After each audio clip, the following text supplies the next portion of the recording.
High guys, welcome to day 20th of daily mini blogs. তো আজকে আমি সকালবেলা উঠেই ভাবছি যে আজকে তো আমি রেকর্ড করব, কারণ দুদিন ধরে আমি কোনো ভিডিওস বানাইনি বিকজ আমার শরীরটা ঠিক ভালো ছিল না।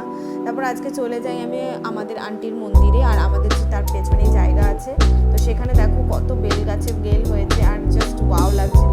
আর এখানে আমি বুনুকে রেকর্ড করছিলাম, তো বুনু দৌড়ে দৌড়ে যাচ্ছিল, তো আমি বললাম যে ঠিক আছে তুই হাই বল হাই বল, আর ওখানে জুম করছিলাম, ভীষণ রোদ্দ ছিল বলে বুনু একটু কুচকে আছে।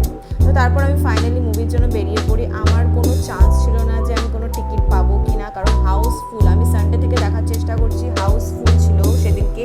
আর আজকে তো সার্ভারই পাচ্ছিলাম না, আজকে টুইসডে উইকডেজ, তাও সার্ভার পাচ্ছিলাম না মুভি দেখার।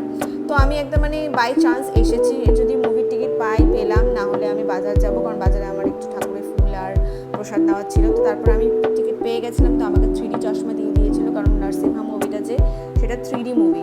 তো তারপরে দেখো হাউস পুরো ফুল, তোমাদের দেখাচ্ছি আমি, একটা সিটও ফাঁকা নেই। আর এগুলো তো একটু ভক্তরা, তারপর একটু বয়স্ক লোক, আন্টি আঙ্কেল এরাও এসেছিলো, বা আমাদের সমবয়সী যারা ছিল তারাও এসেছিলো, বা তাদের সাথে তাদের মা বাবারাও এসেছিলো, বা দাদু দিদা এরকম এসেছিলো।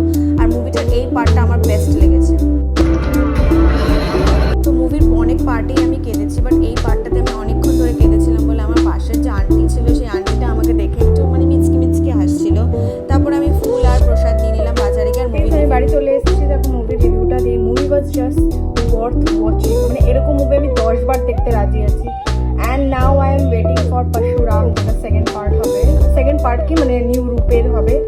আর এইটা আমার আজকে মুভি দেখার আর